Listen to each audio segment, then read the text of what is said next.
Kuartal 4, tapi juga sedikit analisa dan juga evaluasi dari Anda untuk kuartal 3 ini, 5,04% itu tercapai karena apa utamanya? Katalis pendorong dari pertumbuhan ekonomi. Nah, gitu tadi ya. satu yang saya Dan highlight adalah ekspektasi pertanian. Q4, ya. Pertanian ini belum pernah setinggi itu pertumbuhannya. Jadi biasanya kita 1,5, tiba-tiba kita tahun ini sudah di atas 5 untuk pertumbuhan sektor pertanian. Jadi itu sudah sumbangsi yang sangat besar delta dibandingkan tahun-tahun sebelumnya. Lagi-lagi ini adalah prioritas utama dari Pak Presiden. Lalu yang kedua, kalau kita lihat sektor manufaktur, tumbuhnya di atas 5%. Biasanya itu cuma sekitar 4%. Notice bahwa ini kita sedang dalam kondisi dihadapkan pada perang antara Trump dengan Xi. Dan China, ya. Ya kan? Kita dihadapkan pada ketidakpastian yang tinggi. Bahkan kita sempat kena 32%, sekarang kita nego dapat 19%. Ini masih terus jalan. Tetapi kalau kita lihat dalam tahun 2025 ini, ekspor kita ke Amerika nggak turun, malah naik. Dan ekspor kita secara keseluruhan malah tumbuh sekitar 9% kumulatif sekarang. Bahkan kalau kita lihat surplus dari trade balance kita dibandingkan dengan tahun lalu, kita double. Naiknya sekitar lebih dari berapa? 33 billion US dollar saat ini.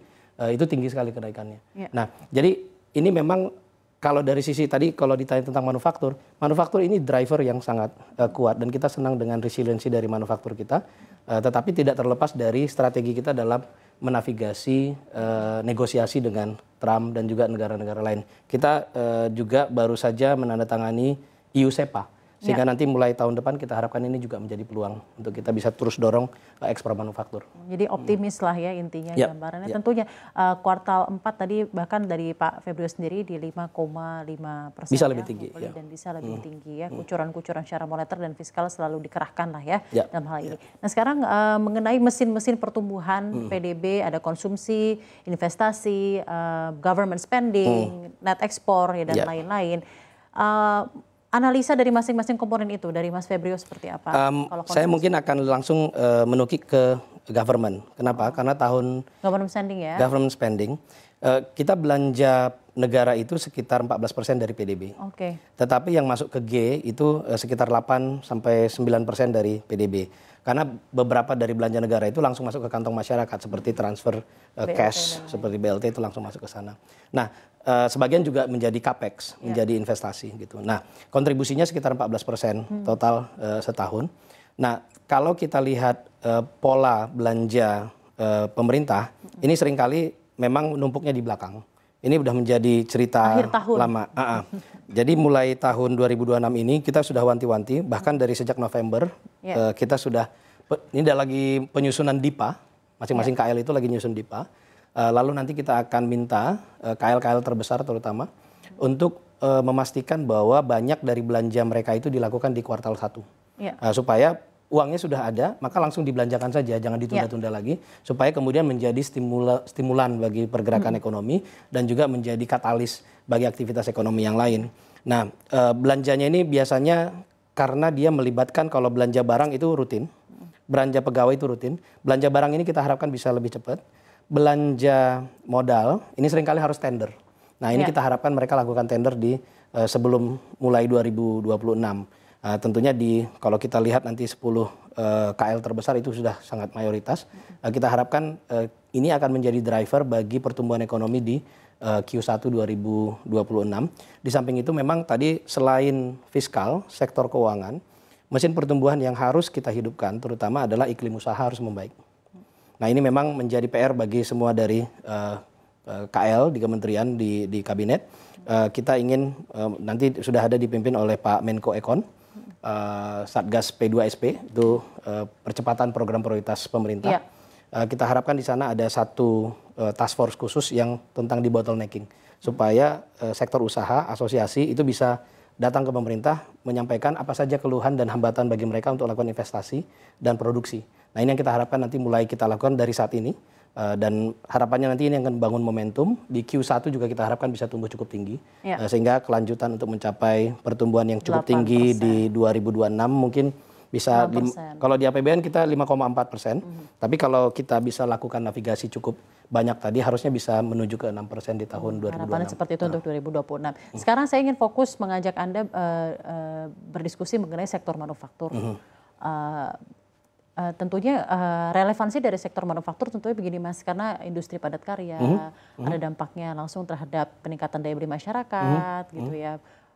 pembukaan lapangan kerja, betul. pemberian nafkah kepada anak, ibu. Betul. Jadi ada dampak ekonomi sosial luar biasa terasa. Sektor manufaktur jadi luar biasa untuk tulang punggung ekonomi nasional dan sejalan pula dengan ya kita gotong royong dan lain-lain, semangat UMKM dan lain-lain. Nah, pandangan Anda terhadap kinerja sektor ini apa dan kira-kira dari APBN apa keberpihakan yang bisa diberikan kepada sektor manufaktur yang bisa Anda sampaikan di kesempatan ini? Pertama, sektor manufaktur itu mempekerjakan sekitar belasan juta orang totalnya.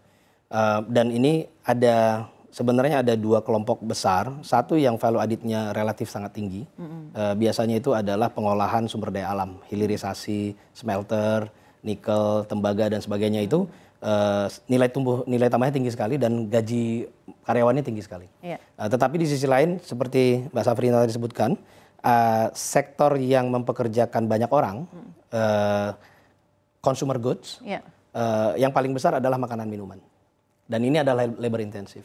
Lalu nomor 2 adalah TPT, tekstil dan produk tekstil, termasuk garment.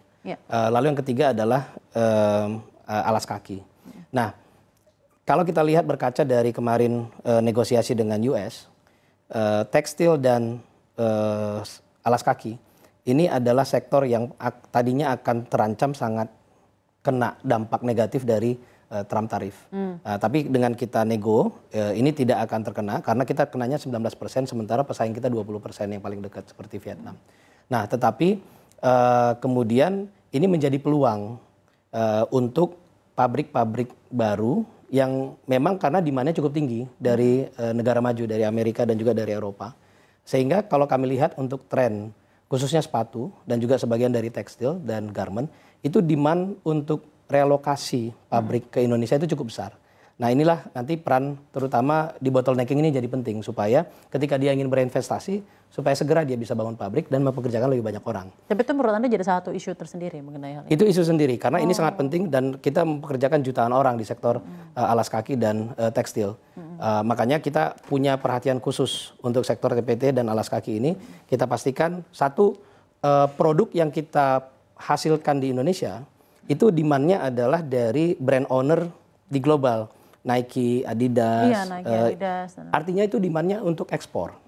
Sehingga ini adalah produksi yang berdaya saing dan mereka mau bangun pabrik di Indonesia gara-gara memang kita punya daya saing, produksinya bagus, rapi, pekerjanya skill dan relatifly masih kompetitif gitu ya. Makanya di samping kita tahu negara-negara lain kena tarif yang lebih less kompetitif dibandingkan kita. Nah, ini peluang yang harus kita manfaatkan. Saya tahu ini banyak isu tentang tekstil yang sudah lama ini akan bangkrut dan sebagainya. TPT. Ini kita baru juga dengarkan rokok ya dan lain-lain. Ini saatnya untuk revival. Kita lihat peluang untuk ekspor tinggi. Bahkan produk-produk lokal pun sudah mulai muncul. Sepatu, lari misalnya, itu banyak produk-produk lokal yang semakin dipakai oleh masyarakat. Jadi domestiknya juga memang demand-nya cukup tinggi dengan banyaknya orang yang olahraga.